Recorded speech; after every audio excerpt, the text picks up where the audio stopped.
What's up, fellow mentors? Got a special treat for you today. One of the all-time greats of podcasting was on his show about 6 months back, had a blast, and met a ton of cool people because of it. So if you are an entrepreneur listening to this, you probably know his name. If you're a podcaster, you definitely know his name. So without further ado, I want to welcome my friend, John Lee Dumas, who's the founder and host of the award-winning podcast, Entrepreneurs on Fire, with the community Fire Nation, which, again, if you know podcasts, you know this guy. He's got over 100 million listens and has done over 3,000 episodes. He's interviewed people like Tony Robbins, and he's turned Entrepreneurs on Fire into a media empire with million listens a month and has done over 7 figures for over 8 years in a row, which is crazy for a podcast. He's also got a published book, Common Path to Uncommon Success, which I've got right here, John. Have read it, and if you haven't picked it up yet, it's super tactical. So definitely excited to talk to you, John. Excited to hear about your journey as an entrepreneur. I know the roles were reversed last time, but I know you're going to have some wisdom to share with the audience here. You've done it, man. I mean, you have an interesting background, and you've built an empire that I think a lot of our listeners want to build. So I'd love to hear a little bit about the journey and hopefully dive into some cool tactics on how you did it. Well, thanks, brother. It was a blast interviewing you about 6 months ago. You rocked the mic. So, guys, if you haven't heard Jay dropping value bombs on Entrepreneurs on Fire, please rectify that and check it out. If you just type in the name Feldman in my search bar at eofire.com, you'll love what he has to say. Because, like, right now, he's turning the spotlight on me, okay, which I appreciate. But this guy's got some genius, and I turn the spotlight on him on Entrepreneurs on Fire. So check that out for sure. Now, man, I will tell you, brother, that I'm excited to chat. I mean, podcasting is my passion. Obviously, you mentioned that I had kind of an interesting past because I was an armor officer in the U.S. Army for 8 years. So I was in charge of 4 tanks, 16 men in war in Iraq for 13 months. I've tried law school, corporate finance, commercial real estate, but I haven't found anything I enjoy quite as much as having cool conversations, just like you and I are having right now. And the fact that those conversations can be listened to by other people and benefited by just as icing on the cake. So I'm excited to chat. We can take this conversation wherever you want it to go today and just have a good time. Let's do it, brother. And I agree, man. The best thing about podcasting is relationships like this. And I get to talk to people that I wouldn't normally get to talk to, as I'm sure you've noticed. So, John, you started your podcast in 2012, which was pretty early for podcasting. And it looks like you've had some pretty quick success in that world. So I'd like to hear some of the tactics that you used back in the day to grow your podcast, to get guests like Tony Robbins and some of the biggest names in the world in entrepreneurship onto your show. How did you have success so quickly? Well, you hit one thing that I want to jump on right away, which is I was early. And guess what? It is always valuable to be early.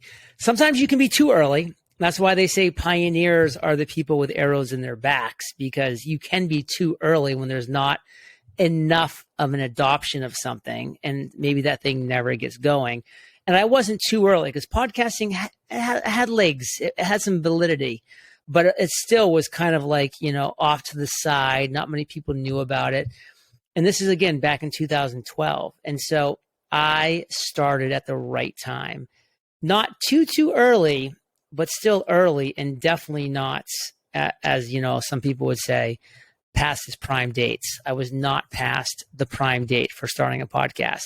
And by the way, that prime date is still not passed. I mean, there are amazing shows being launched every single day. Now, they're doing it a little differently, which we can talk about later, but it is still an amazing platform for all the reasons it was back in 2012 and even 2010 and 8 before I even launched. But what I did, which was critical, is I found a void in the marketplace. I found something that was not being done in the podcasting space that I truly felt should have been done. And that was a daily podcast interviewing entrepreneurs.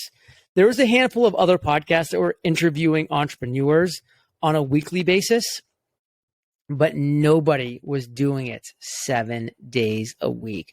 Nobody was doing it 2 days a week. So I literally 7x'd the most frequent podcaster that was interviewing entrepreneurs immediately. And I became the best daily podcast interviewing entrepreneurs the day that I launched. I was also the worst daily podcast interviewing entrepreneurs the day that I launched.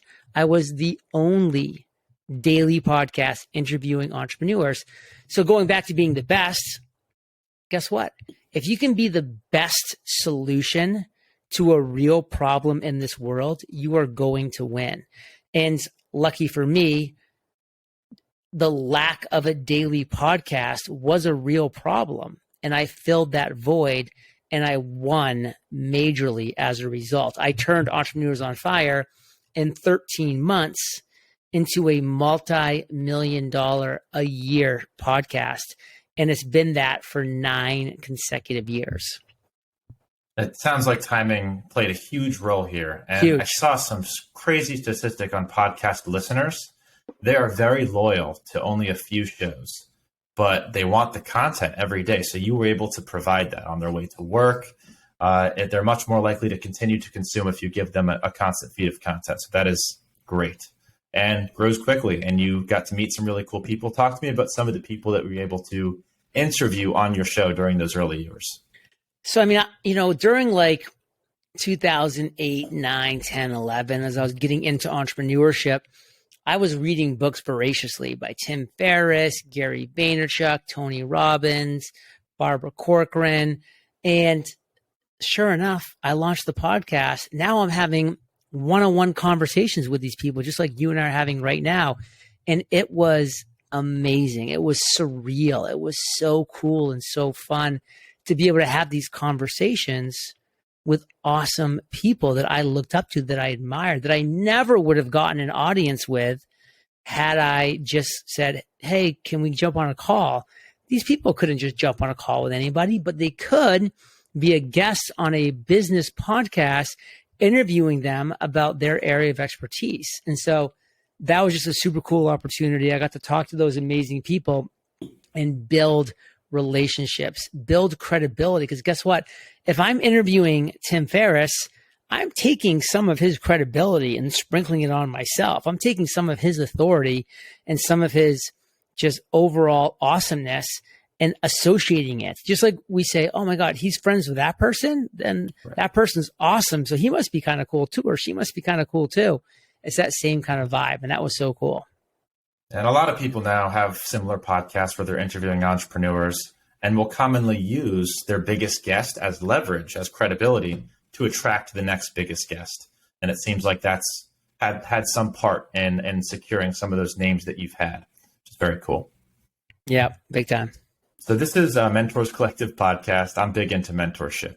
I read in one of your bios that you had Lewis Howes. You brought on early on as a mentor, along with some other pretty influential people. What role did those people play in expediting your success with your business?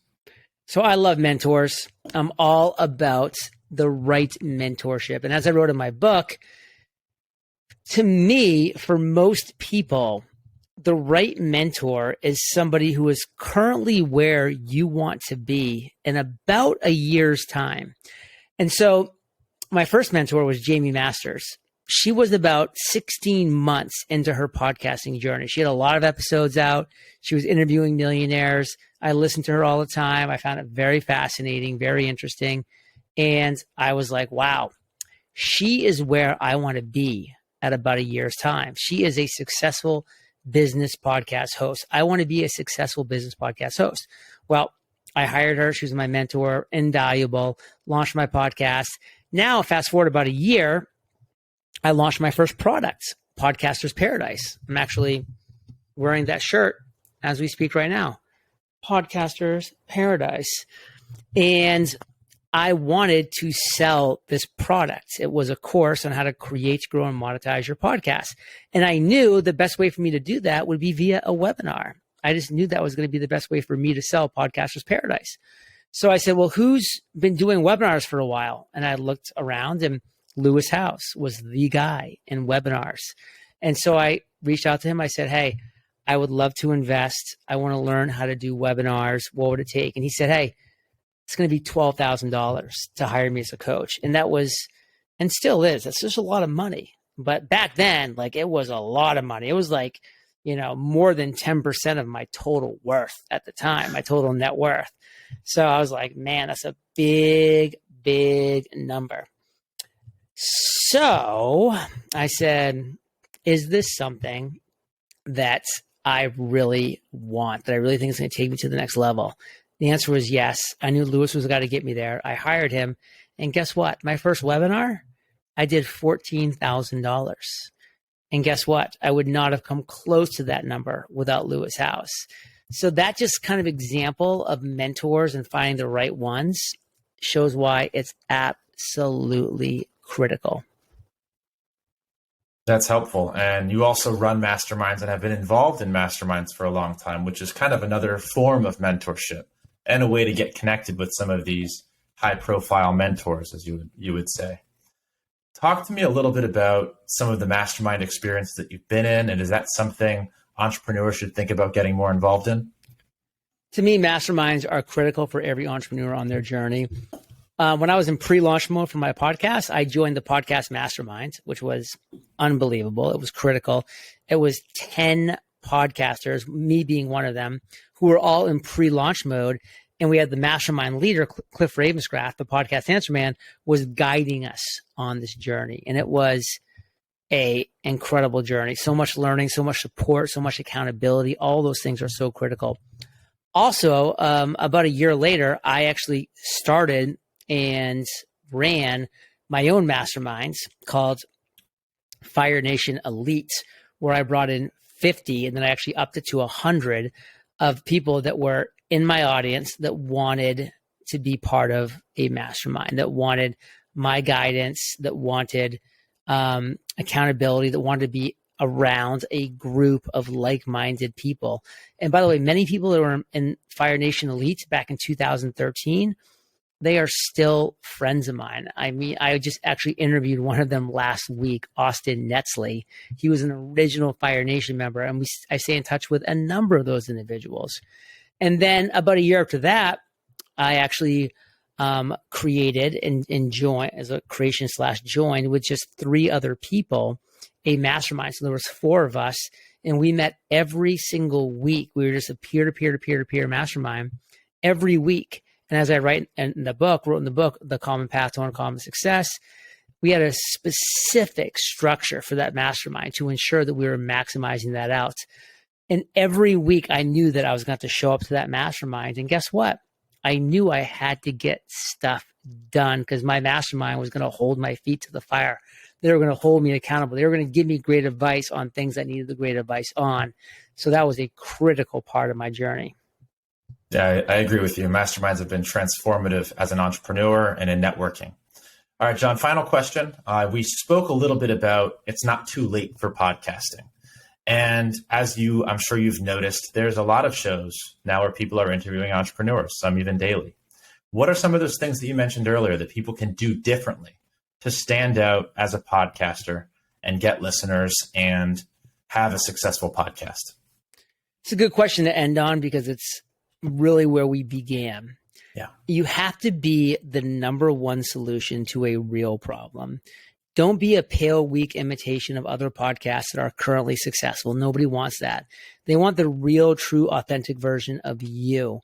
So if you can identify, just like I did 10 years ago in 2012, a void in the marketplace, that void can become an amazing opportunity for you to fill, to serve, to become the number one solution. So niche your flipping face off, find that void, become that number one solution to a real problem, deliver that to your podcast listeners, and you will win. Great ending piece of advice. The legend, John Lee Dumas. If you're listening and you haven't read the book, and I don't say this about every single book, The Common Path to Uncommon Success, lots of great tactics. I compare it almost to Brunson's series. Very tactical. So definitely pick that up if you haven't already. And John, I appreciate you taking the time, spending this with me and my audience. And keep crushing life, brother. Thank you. Thank you. Adios, Shay.